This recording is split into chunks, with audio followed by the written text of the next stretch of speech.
Hello everyone and welcome to a video where we answer that age-old question. Why do we have seasons on Earth? Whether it be summer, winter, autumn, or spring, we've all experienced seasonal changes one time or another during our life on this Earth. And the question we might have had one time or another is, why do we have seasons? And what is the cause? To answer that question, there are two factors that we need to consider first. The first factor is Earth's movement through space. There are two types of ways Earth moves as it journeys through space around the sun. The first type of movement is known as a rotation. A rotation occurs when Earth spins on its own axis. A full rotation is a 360-degree spin of Earth on its own axis, which takes roughly 24 hours, and we call that a day. The other type of movement is known as a revolution. A full revolution occurs when Earth moves around the sun 360 degrees, which can take 365 and a quarter days, and we call that a year. The other factor to consider is that Earth isn't up straight or upright on its axis, as in this image shows. This is actually wrong. The Earth is actually tilted at an angle of 23.5 degrees, which changes a lot of things, and this is also the main reason we have seasons. Let me explain why. In this image, we can see that the sunlight is coming from the sun off screen, which would be to the left. So the sunlight is coming from the sun on the left, and it is being received on Earth. The side of Earth facing the sun is experiencing day, and the side facing away from the sun is experiencing night. Because it's cast in the shadow. But you can see straight from the bat that the light isn't geographically evenly distributed on Earth. What I mean is, if we take into account that the axis shows a geographical split down the middle of Earth through the poles, then we can see that the light isn't evenly distributed, because the South Pole is covered in light, or it is receiving sunlight, when the North Pole isn't receiving sunlight at all. It's completely covered in shadow. And this already tells us that it's not even. Let's take a look at that, or let's explore that idea further. In this image, we can see that the northern hemisphere is now facing or tilted towards the sun, which means that the North Pole is receiving sunlight, when the South Pole is not receiving sunlight at all. It is in shadow. You will see that it's labeled polar day and polar night. And what this means is that at this position, during this time, for 6 months, the North Pole will not experience sunset. For 6 months, it will be in sunlight. And at the same time, the South Pole will not be experiencing any sunrise for 6 months. So for 6 months, it will be in the shadow of the Earth. And this is due to the Earth's tilt. So what this means is, because light isn't evenly distributed on the planet, neither is energy. And that means that thermal energy is also not evenly distributed on the planet. We can see here that it says summer is in the northern hemisphere right now, and that winter is in the southern hemisphere. And the reason for this, we can already see that the northern hemisphere is receiving a more direct light, or is receiving a more direct light arrow, or basically the arrow represents sunlight. So over in this position, the northern hemisphere is receiving more direct light than the southern hemisphere, which is receiving light at an angle, which already tells us that the light is probably being refracted more, which means it's being scattered more in the southern hemisphere. Let's take a look at that in more detail. So in this position, now we see that the southern hemisphere is facing directly to the sun. And because of that, the southern hemisphere is receiving what we call direct or vertical rays, which means that the light is more concentrated in the southern hemisphere, you can see that it is taking up the area that the light is affecting is more concentrated as compared to the northern hemisphere, which is taking up a larger area. I mean, the light is the same, right? It's the same amount of light, but because of the scattering, so the oblique rays is hitting Earth at a greater angle than in the southern hemisphere.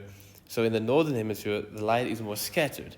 And what this means is that the energy that is transferred by the light is also more scattered. So any thermal energy that is being transported or being received in this area is more scattered than in the southern hemisphere. And what that means is that you can expect colder conditions in the northern hemisphere at this point than in the southern hemisphere. And that's all because the oblique rays means that the light is more scattered and less concentrated than what you would get from direct rays when you're directly facing the sun, like the southern hemisphere is. So, as we said, the energy in the southern hemisphere from the direct rays is more concentrated compared to the energy from the oblique rays in the northern hemisphere at this point, which is more spread out. All right, and knowing that, we can understand a little bit more about why we experience these seasonal changes. And it's really all to do with the overall temperature in that region. So the colder temperatures would mean you're experiencing winter conditions, and warmer temperatures would mean you're experiencing summer conditions. And obviously, in between would be the other seasons like spring and autumn. So if you're experiencing summer conditions and it starts to decrease, you would go from summer to autumn conditions and then ultimately winter. And if you're experiencing winter conditions and your temperature is increasing, before you get to summer, you will experience a spring condition, and that would be the spring season. So let's take a look at this image here.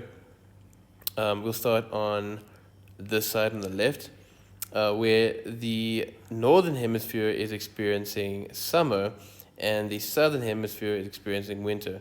And we can see this is the case because the northern hemisphere is in the way of the direct light, the vertical light from the sun. So it is more concentrated, it is packed with more thermal energy, so the conditions are warmer in the northern hemisphere, where the southern hemisphere is experiencing those oblique rays, which means the energy is more scattered and the conditions are colder, which means we're experiencing winter in the southern hemisphere. And as it moves, the northern hemisphere is getting colder because the light is now moving more towards the southern hemisphere, so the southern hemisphere is warming up. That's why the northern hemisphere is experiencing autumn, while the southern hemisphere is experiencing spring at this point. And then as we get to where the Earth in this position, we see that the southern hemisphere is now experiencing those direct rays, where the northern hemisphere is experiencing those oblique rays, which means the northern hemisphere is now in winter and the southern hemisphere is now experiencing summer. And as we move on to this position, the northern hemisphere, or the light from the sun, is now moving more direct to the northern hemisphere. So now the northern hemisphere is warming up while the southern hemisphere is cooling down. So we have a southern autumn, but a northern spring. And then if we go back to the starting point, again, we have direct light on the northern hemisphere, and then therefore the northern hemisphere experiencing summer again, while at the same time the southern hemisphere will be experiencing winter. And that's pretty much how the seasons change.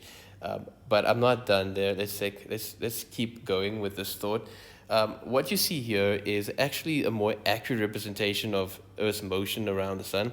And I just thought this would be interesting to see because a lot of times people think it's like evenly distributed, like the Earth is always the same distance from the Earth, or at this point it's closer, and at these 2 points it's evenly far apart. And that's just not the case.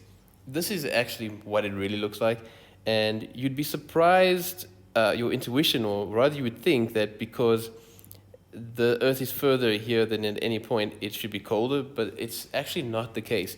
The distance the Earth is from the sun has very little influence on the overall temperature of the Earth, which is actually an interesting thought. But if you really think about it, that space is a vacuum, so there's not much energy loss or transfer during its journey to the planet. Then you would understand why it's negligible that the temperature isn't affected by distance. But for the sake of simplicity and just to have a basic understanding, I'm going to use the more simple model, the one you'll find in your elementary textbooks, just so that we can just have that, just answer the question at its most basic level. And from there, you can answer it at any other level once you understand it at the basics. So, starting from here again, we see that because the Earth is the northern hemisphere is facing the direct rays of the sun, we have a northern summer and a southern winter, and what they would look like.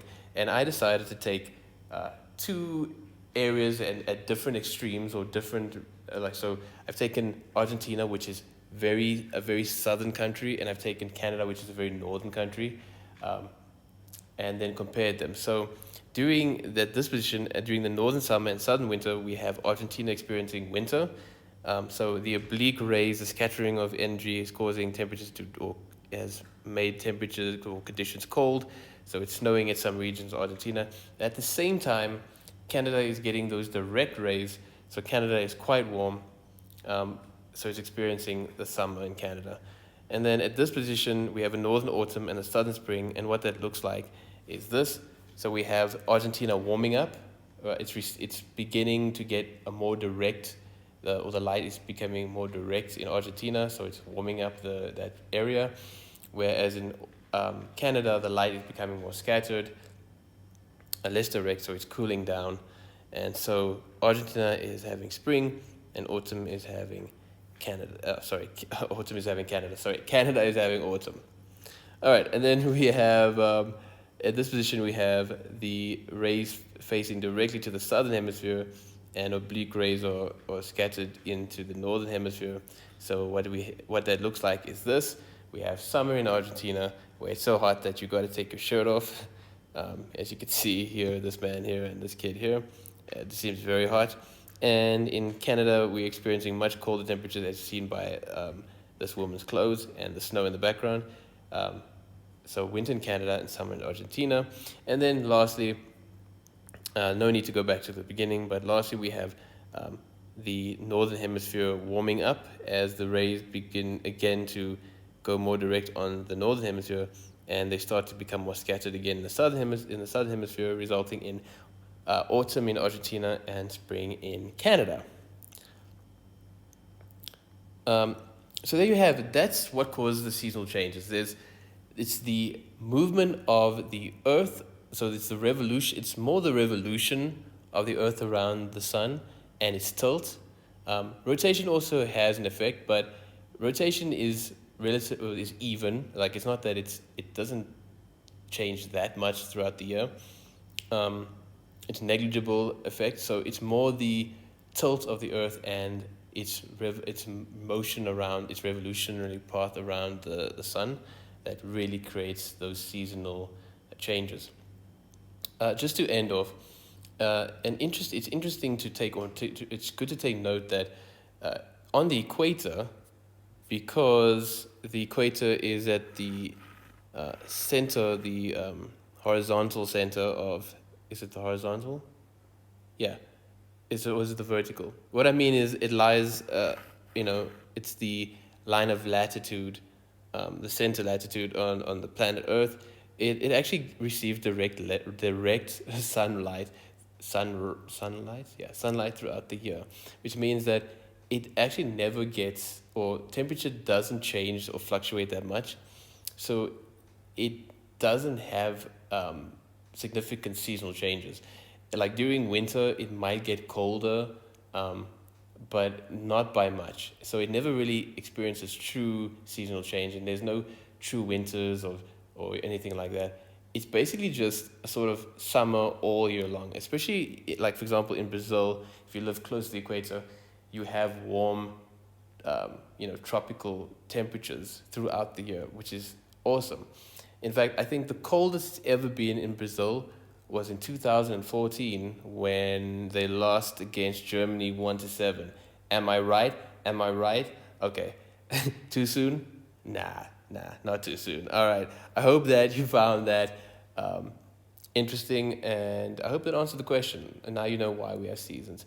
Never stop learning. Till next time, stay awesome.